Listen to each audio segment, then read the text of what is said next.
افسوسناک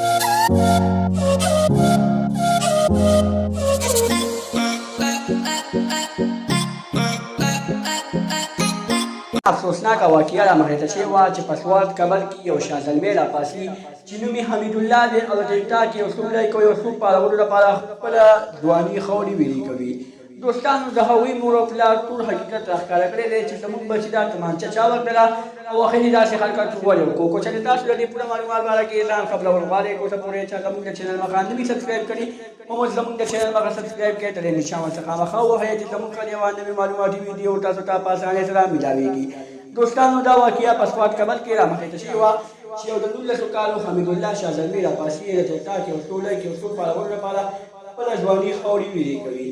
دوستانو دغه شاه زلمي ته د تمانچه چا ورکړه او آخر یې داسې حرکت ولې وکړو. مور او پلار یې په چغو چغو باندې جاري ووایي زموږ دا یو بچی و دا مې نه الله تعالی واخیستلو. زموږ دې بچي به ټیک ټاک کولو خو موږ ته اوسه پورې تر پته نه وه لګېدې چې کله موږ ته پته ولګېده چې زموږ بچی ټیک ټاک کوي نو موږ په خپل بچي باندې نظر شروع کړو خو پته نه لګېږي چې په دغه وخت باندې زموږ بچی چا سره تللی و او آخر چا بوتلی و.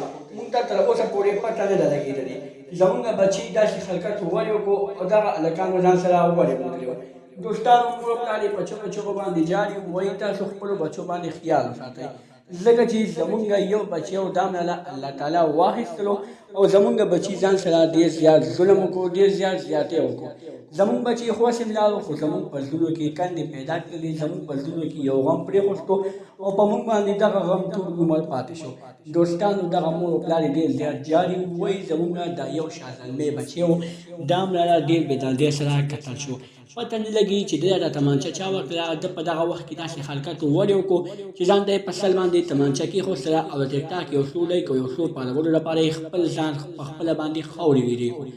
دوستانو مور ډېره زیاته جاري وایي دا ماته ډېر ګران و دا چې به کله هم بار ووتو زما نه به یې خامخا تپوس کولو چې مورې زه دې ته ځای ته ځم. په دغه ورځ ده زما نه تپوس ونه کړو او د کوره ډېر په غوسه کې ووتو.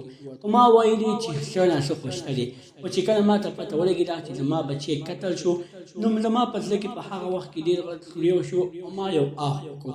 دوستانو دا و د کورنۍ پر یاد زموږ دا ویډیو هم خوښه شوې وي زموږ د چینل مخه سبسکرایب کړئ ترې نشه ورڅخه مخه ووهئ چې زموږ خل یوه نوې معلوماتي ویډیو تاسو ته په اسانۍ سره میلاویږي. والسلام.